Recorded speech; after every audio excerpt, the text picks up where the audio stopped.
안녕하세요. 차 교수와 파인만 양자역학 시간입니다. 챕터 2 계속합니다. 지난 시간에 크리스탈 디프렉션, 결정체에서 일어나는 회전에 대해서 공부했었죠. 오늘은 4절 원자의 크기 공부합니다. 원자의 크기를 무엇으로 알아내려고 하냐면 불확정성 원리로 알아내려고 합니다. 불확정성 원리는 우리 앞에서 배운 거였습니다. 위치의 불확정성과 그 위치의 성분인 선운동량의 불확정성의 곱이 2분의 h보다 크다고 하는 거죠. 그래서 이 불확정성 원리를 이용해서 원자의 크기를 한번 구해보자 라고 하는 것이고, 지금 여기서 구하려고 하는 건 우리 지금 양자역학 하나도 안 배웠죠. 배운 건 단지 불확정성 원리 하나밖에 없습니다. 그래서 정확하게 구하려는 것은 아니고 대강 구해보자 라고 하는 것인데, 그래도 불확정성 원리를 이용한다는 건 무슨 얘기입니까? 양자역학적으로 이용한다는 거죠. 그러면 고전적으로는 어떻게 하냐? 여기서 classically 그러면 그 얘기는 고전 물리학을 이용하면 이라는 뜻이 되겠어요. Classically, the electrons would radiate light and spiral in until they settle down right on top of the nucleus. 고전적으로 보면 전자들은 그 빛을 내면서 나선형을 그리면서, 그러니까 나선형도 반지름이 점점 작은 나선형을 그립니다. 그래서 언제까지 원자의 바로 위에 올 때까지 그렇게 나선형을 그리게 돼 있다라고 하는 거죠. But that cannot be right quantum mechanically. 자, 이렇게 얘기하는 건 양자역학적으로 옳지 않은데, 우리 이거 이미 그걸 알 수가 있는데 양자역 아직 하나도 안 배웠어도 왜 그러냐면 because then we would know where each electron was. 그 각 일렉트론이 어디 있는지 정확히 알겠죠. 그냥 원자핵이 있는데 있죠. And how fast it was moving. 그 다음에 이 전자가 얼마나 빨리 움직이는지도 알겠죠. 원자핵하고 같이 움직이죠. 자, 이렇게 두 가지를 동시에 아는 것은 양자역학적으로 가능하지가 않기 때문에 이 고전적인 것은 옳지가 않다라고 하는 것입니다. 그래서 먼저 수소원자를 보겠습니다. 수소원자에서 지금 전자의 위치를 측정한다라고 하는 것입니다. 그러면 전자의 위치를 정확히 말할 수 있다면 운동량 불확정성이 얼마가 되냐면 무한대가 되죠. 그래서 정확하게 알 수가 없어요. 대강 알 수가 있겠죠. 그래서 전자가 서로 다른 여러 위치에 존재할 앰플리튜드만 우리가 말할 수 있다고 하는 거 우리가 앞에서 얘기했었습니다. 그러면 이렇게 가정하기로 하겠어요. 먼저 얼마인지는 모르지만 전자가 원자핵을 중심으로 반지름이 A 정도인 구 내부에 분포되어 있다고 하자. 여기서 A 정도인 이렇게 얘기한 건 영어로는 뭘 번역한 거냐면 of order of A 이렇게 얘기한 겁니다. order of라고 하는 말을 많이 씁니다. order of라고 하는 것은 자릿수가 같다라고 하는 뜻입니다. 그래서 2배나 3배나 이건 개의치를 안 씁니다. 근데 뭐 10배, 100배는 안 되죠. 그래서 order of는 자릿수가 같은 정도로 안다라고 하는 거죠. 그래서 지금 불확정성 원리에 의해서 전자의 위치를 측정하려고 하는데, 우리 어떻게 하려고 하냐면 we shall determine A by minimizing the total energy of the atom. 원자의 토탈 에너지를 최소화시켜 가지고 A를 구하려고 한다고 하는 거죠. 그러면 왜 최소화시켜 가지고 원자의 그 에너지를 구하려고 하냐면, 어떤 시스템이든지 자연에 있는 시스템은 에너지가 가장 낮은 상태에 있으려고 하죠. 우리가 어떻습니까? 언덕에다가 이렇게 물체를 놔둘 것 같으면 그 밑으로 떨어지죠. 이게 지금 에너지가 낮은 쪽으로 가려고 한다고 하는 거죠. 그래서 이 토탈 에너지가 낮은 쪽으로 가는데, 자, 그러면 그 에너지가 얼마인지 하는 표현을 구해야 되겠죠. 여기서 토탈 에너지라고 하는 것은 역학적 에너지를 의미합니다. 미시세계에서는 운동 에너지하고 포텐셜 에너지밖에 없어요. 우리 이제 거시세계는 거기에 모두 들어가냐면 열 에너지도 들어가는데, 열 에너지라고 하는 것은 무수히 많은 입자들이 무질서한 운동을 하는 것이죠. 근데 미시세계는 알려진 몇 개의 입자들이 운동하기 때문에 열 에너지가 들어갈 틈이 없습니다. 그래서 토탈 에너지는 무엇만으로 되어 있냐면 운동 에너지와 포텐셜 에너지만으로 되어 있어요. 그래서 그 운동 에너지를 먼저 알기 위해서 우리 운동량을 알려고 합니다. 수소 원자의 경우에는 전자가 A라는 반지름이 A라는 구안에 있다라고 한다면 그건 우리가 무엇을 얘기하는 것이나 마찬가지면 위치의 불확정성이 A 정도다. order of A 정도다라고 얘기하는 것이죠. 그러면 이 전자의 운동량의 불확정성은 우리 불확정성 원리에 의해서 얼마라고 할 수가 있겠습니까? 델타 P는 A분의 H바 이렇게 할 수 있는데 뭐가 좀 이상하죠? 왜 이상합니까? 우리 불확정성 원리 조금 전에 어떻게 했어요? 델타 X, 델타 P는 2분의 H바니까 델타 X가 A라고 하면 델타 P는 2A분의 H바가 더 맞겠죠? 근데 파인만은 델타 P를 A분의 H바라고 이렇게 놨습니다. 자, 그게 무슨 말인지 좀 보겠어요. If we try to measure the momentum of the electron in some manner, 우리가 어떤 방법으로 전자의 운동량을 측정하려고 시도하면 어떤 방법이냐면 such as by scattering X-rays off it and looking for Doppler shift from a moving scatter. 우리 이제 그 엑스레이가 우리 회전에서 배웠었죠. 엑스레이가 전자에 충돌해서 올 것 같으면 엑스레이를 우리가 이제 전자기파로 생각할 수가 있으니까 충돌해서 오면은 원래 그 충돌해서 나온 그게 움직이면 무슨 일이 벌어집니까? 그러면 광원이 움직이는 거나 마찬가지니까 도플러 효과가 나타나고, 그래서 원래 보내줬던 진동수하고 측정하는 진동수가 다르면 그 도플러 이펙트로부터 그 소스가 얼마나 빠른 속도로 가는지 하는 걸 알 수가 있겠죠. 자, 이런 식으로 우리 이 일렉트론의 모멘텀을 속도로 알면 거기다 질량 곱하면 모멘텀이 된다고 하는 거죠. 그런 식으로 이제 알 수가 있는데, we would expect not to get zero every time. 여기서 그렇게 했을 때 전자들의 그 속도가 모든 곳에서 다 0일 거라고는 생각하지 않는다고 하는 거죠. The electron is not standing still. 그래서 전자들이 가만히 있지 않는다. But the momentum must be of the order of P equal to A분의 H바. 여기서 order of입니다. 그래서 여기서 우리가 뭘 알 수가 있냐면 불확정성 원리로부터 전자의 모멘텀이 order of A분의 H바라고 하는 걸 알 수가 있겠다. 여기서 order of라고 하면 2분의 1 같은 건 뺀다라고 하는 뜻이 되겠어요. 자, 간단하게 하기 위해서 이렇게 order of라고 했는데, 나중에 아주 기가 막힌 것은 결과가 굉장히 정확하게 나온다고 하는 게 이제 기가 막힙니다. 그래서 2분의 1 빼버렸어요. order of 하려고. 자, 그러면 운동 에너지는 어떻게 구합니까? 운동 에너지는 어떻게 되냐면, 우리 운동량을 알 것 같으면 운동 에너지는 2분의 1 mv 제곱인데, 이것을 운동량으로 표현하면 2m분의 p 제곱이 되죠. 그래서 p는 mv니까 p 제곱하면 m 제곱 v 제곱 하니까 2m분의 p 제곱이 이제 운동 에너지고, 여기서 p를 A분의 H바를 집어넣을 것 같으면 2ma 제곱분의 H바 제곱 이렇게 됐습니다. 자, 이렇게 구했는데, 이렇게 구한 거 우리가 뭐라고 얘기하냐면, in a sense, 어떤 의미로 this is a kind of dimensional analysis. 이건 일종의 차원 분석으로 얻는 것이다 라고 생각해도 좋다라고 하죠. 좋다는 겁니다. 그래서 차원 분석이 뭔지는 조금 이따 설명하겠지만, dimensional analysis to find out in what way the kinetic energy depends upon the reduced Planck constant upon m upon the size of the atom. 자, 요걸 이제 번역하면, 이것은 지금 운동 에너지가 reduced Planck constant. reduced Planck constant가 바로 H바죠. 그래서 운동 에너지가 H바에 의존한다고, 그리고 질량에 의존한다고, 그리고 애톰의 사이즈, 애톰의 크기에 애톰의 크기가 바로 A입니다. 그래서 여기 H바에 의존한다고 생각하고, M에 의존한다고 생각하고, A에 의존한다고 생각하고, 디멘셔널 어널리시스를 이용할 것 같으면 이런 값을 얻는다라고 하는 뜻이 되겠어요. 차원 분석이라고 하는 건 뭐냐면, 이건 고전 물리학에서 우리가 배우는 겁니다. 어떤 물리량이든지 차원이 있는데, 운동 에너지의 차원은 뭡니까? 운동 에너지의 차원은 질량 차원 곱하기 길이의 차원의 제곱 나누기 시간의 차원의 제곱 이렇게 됩니다. 왜 그러냐면 2분의 1 mv 제곱이죠. 그래서 m은 질량이고 v는 L 나누기 t니까 L 제곱 나누기 t 제곱 이게 이제 차원이 되겠어요.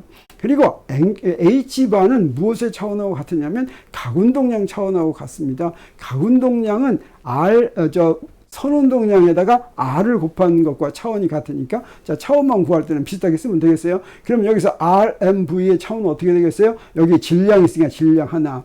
그 다음에 V하고 R하고 길이가 두 개 있죠. 그래서 L의 제곱 나누기 V의 T의 마이너스가 1이 있으니까 T의 마이너스 1. 이게 이제 H바의 차원이 되겠습니다. 그러면 아까 여기서 차원 분석을 한다고 하는 게 무슨 얘기냐면 운동 에너지를 H와 M과 A에 의존하는데 그것에 A승, B승, C승 이렇게 놓습니다. 그리고 차원을 맞춰가지고 A, B, C를 구하는 거예요. 자, 그러면 이렇게 놓을 것 같으면 운동 에너지의 차원이 어떻게 되냐면 우리 H의 A승이 있으니까 H의 차원이 있죠. 이 H의 차원의 A승. 그 다음에 M은 질량의 차원이니까 질량의 차원의 B승. 그 다음에 길이의 차원의 C승. 이렇게 했는데 운동 에너지의 차원을 우리 알고 있죠. 그게 바로 뭡니까? 바로 M의 원승, L의 자승, 그 다음에 T의 마이너스 2승 이렇게 되죠. 그래서 양변에서 자 M의 차원을 맞춥니다. 그래서 M의 차원은 지수를 맞추면 되는 거예요. 그래서 좌변에서 보니까 M이 A 더하기 B 이렇게 있죠. 그 다음에 우변에는 M이 하나 있죠. 그래서 A 더하기 B는 1이다. 그 다음에 길이 차원의 그 지수를 맞출 것 같으면 길이는 어떻게 있습니까? 좌변에서는 2A 하나 있고 또 C도 있죠. 그래서 2A 더하기 C. 우변에서는 L이 제곱이니까 L의 2. 그 다음에 시간의 지수도 맞춥니다. 그래서 좌변에서는 뭐가 있어요? 마이너스 A 하나밖에 없죠. 우변에서는 뭐가 있어요? 마이너스 2밖에 없죠. 요 세 개 가지고 A, B, C를 구할 수가 있습니다. 그래서 A가 2고 거기다 대입해서 B는 마이너스 1이고 C는 마이너스 2고 그랬으니까 그걸 그대로 다시 한번 A, B, C에다 대입할 것 같으면 K가 어떻게 됩니까? 여기에 K에 A, B, C를 대입하면 MA 제곱분의 H바 제곱 이렇게 됐죠. 이렇게 디멘셔널 어널리시스로 할 것 같으면 여기까지 구하는 근데 앞에 2분의 1은 못 맞췄죠. 디멘셔널 어널리시스는 이 앞에 있는 개수는 못 맞춥니다. 이걸 뭐라 그러냐면 오더 오브 오더를 디멘셔널 어널리시스로 맞춘다 이렇게 얘기하죠. 그래서 이걸 we need to trust an answer to within factors like 2, pi, etc. 이 답을 구했는데 그 앞에 있는 앞에 2를 곱해져 있다든지 뭐 파이가 곱해져 있다든지 여기까지는 디멘셔널 어널리시스로 우리가 얻을 수가 없다. 근데 또 생각해 보면 어떻습니까? We have not even defined A very precisely. A 자체도 우리가 그렇게 아주 정확하게 정의한 건 아니죠. 그래서 대강 이렇게 하더라도 상관이 없다고 하는 거가 되겠습니다. 그래서 우리 맨 앞에 시작할 때 어떻게 시작했어요? 대강 구하자라고 한 거죠. 자, 그러면 역학적 에너지를 구하려면 이제 운동 에너지 구해놨으니까 무엇이 필요합니까? 포텐셜 에너지가 필요한데 포텐셜 에너지는 수소 원자의 경우라면 가운데 있는 양성자, 양전하와 전자 사이의 포텐셜 에너지가 되겠어요. 그래서 두 점전하가 Q'이 거리 R만큼 떨어져 있을 때 우리 고등학교 때 배운 포텐셜 에너지는 뭡니까? V는 4파 입실론 G분의 1 R분의 Q 이러죠. 그리고 여기서는 요 앞에 개수가 4파 입실론 G분의 1이라고 하는 것은 실용 단위계를 이용했다. 실용 단위계는 우리가 MKS 단위계라고도 하고 또 국제 단위계라고도 하는 거죠. 거리의 단위로는 미터, 전하의 단위로는 쿨롱, 그다음에 V의 단위로는 볼트 이런 거 쓰는 거죠. 자, 이거를 우리 그 전문 단위계는 어떻게 쓸 수가 있냐면 이 앞에 개수를 그냥 1로 만들어 놓을 수가 있습니다. 사실은 요거 전문 단위계는 어떤 의미냐면 CGS 단위계입니다. CGS 단위계로 쓸 것 같으면 이 앞에 개수가 1인데 내가 이걸 전문 단위계라고 얘기한 것은 여기에 CGS 단위계로 요 단위를 표현하려고 하는 것이 아니라 우리가 이제 전문가들이 대학원 이상 전문가들이 이거를 이용하는 단위가 있어요. 이제 조금 이따 소개해 줍니다. 자, 그래서 CGS 단위계의 개수에다가 우리가 사용하는 단위를 이제 전문가들이 사용하는 단위를 여러분한테 소개하려고 합니다. 그러면 실용 단위계에서는 이 앞에 개수가 바로 뭐냐면 잘 알죠, 여러분? 4파 입실론 G분의 1은 9 곱하기 10의 9승 뉴턴 미터 제곱 퍼 쿨럼 제곱입니다. 이게 이제 그 실용 단위계죠. 그리고 전하는 쿨롱으로 표시하면 1.6 곱하기 10의 마이너스 19승 쿨롱 이렇게 되겠어요. 그런데 우리 전문 단위계에서 어떤 단위를 이용하면 좋냐면 여기에 2제곱은 2는 뭡니까? 이건 전자의 전하의 크기 또는 양성자의 전하의 크기죠. 이 전하의 크기는 무엇과 같으냐면 여기서 보세요. 전하의 크기는 여기에 V는 에너지고, 그 다음에 여기에 R은 뭡니까? R은 거리죠. 그래서 요거 에너지하고 거리를 곱한 것과 같다고 얘기할 수가 있어요. 그래서 그래서 에너지 곱하기 나노미터는 거리입니다. 이 제곱을 1.44 일렉트론 볼트 나노미터라는 단위를 쓰든지 또는 메가 일렉트론 볼트 페럼이라는 단위를 쓰든지 둘 중에 하나 쓰면 됩니다. 값은 똑같죠. 왜 그러냐면 메가 일렉트론 볼트 하면 일렉트론 볼트의 10의 6승배고 그 다음에 나노미터는 페럼의 10의 6승배이기 때문에 두 개가 같은 단위가 되는 거죠. 그리고 1 일렉트론 볼트라는 건 뭐냐면 전자가 1볼트 사이를 지나가면서 얻는 에너지니까 여기다가 뭐만 곱하면 되냐면 전자의 전하에다가 1볼트만 곱하면 됩니다. 그럼 어떻게 돼요? 줄이 되죠. 볼트에다가 쿨럼을 곱하면 줄이 되죠. 그래서 1 일렉트론 볼트는 여기에 있는 요거하고 똑같은 숫자 1.6 곱하기 10의 마이너스 19승 줄 이렇게 되는 거죠. 그래서 수소 원자의 경우에 포텐셜 에너지를 계산하면 자 여기에 실용 단위계를 이용한다고 했을 때 Q가 2나 마찬가지죠. 그러니까 이제 양성자의 전하입니다. 그리고 Q'은 전자의 전하니까 여기에 마이너스 1.6 곱하기 10의 마이너스 19성 쿨롱 이렇게 되겠어요. 그리고 R은 요거 지금 우리가 알고 있는 건데 0.0528 곱하기 10의 마이너스 9승미터라고 여기다 넣겠습니다. 이게 이제 유명한 보어 레디어스라고 하는 것이에요.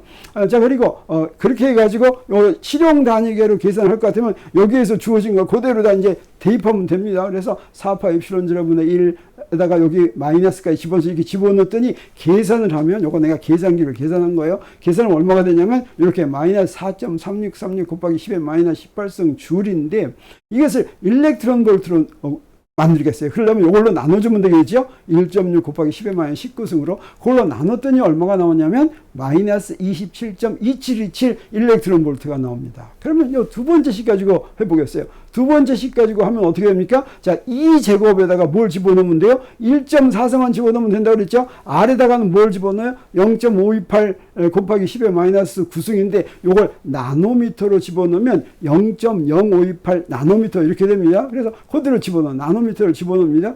그러면 여기에 일렉트론 볼트 나노미터인데 나노미터를 집어넣었으니까 답은 뭐가 되겠어요? 일렉트론 볼트만 남겠죠. 그래서 이거 계산하면 얼마가 되냐면 27.2727. 그래서 앞에서 구한 거하고 똑같죠. 근데 이 전문 단위계로 이용해서 구한 게 훨씬 간단하고 쉽죠. 그래서 우리 이제 보통 계산을 할 때 특히 양자역학 하면은 요 전문 단위계로 사용하는 게 어떤 거든지 몇 가지 단위만 값만 그 상수의 값만 알면 됩니다. 우리가 지금 첫 번째로 우리가 안 게 뭐냐면 이 제곱 전자의 전하의 제곱은 1.44 일렉트론 볼트 나노미터다. 요거 하나만 이제 외워놓고 있으면 되겠어요. 자, 그러면 이제 토탈 에너지 구할 수가 있겠어요. 토탈 에너지는 뭐가 됩니까? 전자의 운동 에너지 알았죠? 그 다음에 포텐셜, 전자와 양성자의 포텐셜 에너지 알았죠? 그러면 토탈 에너지, 즉, 역학적 에너지는 이거 두 개 더한 것이고, 그게 바로 2의 10식이 되겠어요. 자, 그러면 이거 가지고 우리 어떻게 원자의 크기를 안다고 했습니까? 원자의 크기를 안다고 하는 건 A를 찾아낸다라고 하는 뜻이 되겠어요. 어떻게 안다고 했냐면 토탈 에너지를 미니마이즈해서 안다 그랬죠. 그래서 we do not know what A is. 여기서 이 식에서 A가 뭔지 모르는데 but we know that the atom is going to arrange itself to make some kind of compromise so that the energy is as little as possible. 자, 지금 A가 뭔지는 모르지만 여기서 전자가 왔다 갔다 하면서 어떠냐? 어디에서 세틀 다운 하냐면 이 토탈 에너지가 미니마이즈 될 때 그때의 이 A 값이 바로 진짜 A 값이 될 거다라고 하는 이야기가 되겠습니다. 자, 그래서 어떻게 해서 이거 알았느냐면 in order to minimize E, we differentiate with respect to A, set the derivative equal to 0 and solve for A. 자, 어떻게 요걸 A로 미분한 다음에 그 미분한 결과를 0으로 놓고서 그걸 만족하는 A를 구하면 된다고 하는 것입니다. 그러면 왜 미니마이즈 시키는데 그 미분한 걸 0으로 하느냐? 요거 간단히 설명하기 위해서 여기 이런 함수가 이렇게 있다고 하겠어요. 여기 이렇게 아무렇게나 보는 함수가 x의 함수가 있다고 하겠어요. 그러면 요 부분은 어떤 부분입니까? 지금 x가 커지면 fx도 증가하는 부분이죠. 근데 미분이 바로 뭐예요? 기울기죠. 그래서 요 요 두 부분은 뭘 얘기해 주냐면 기울기가 0보다 큰 것입니다.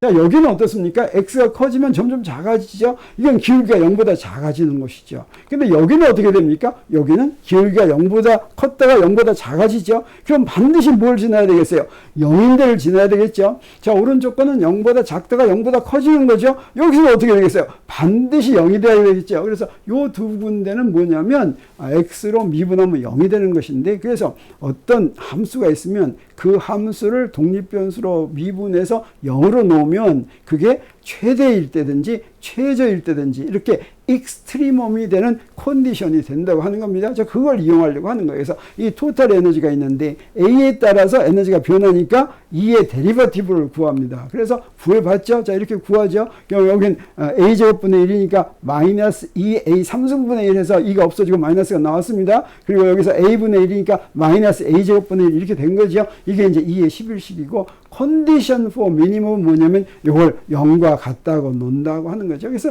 이거 0과 같다고 놓고 A를 구하면 금방 구해집니다. 그래서 A는 M2 제곱분의 H바 제곱인데, 요걸 이제 전문 그 단위계를 할 것 같으면 요거 할 때 뭐든지 H바가 있을 때는 H바 C로 바꿔놓습니다.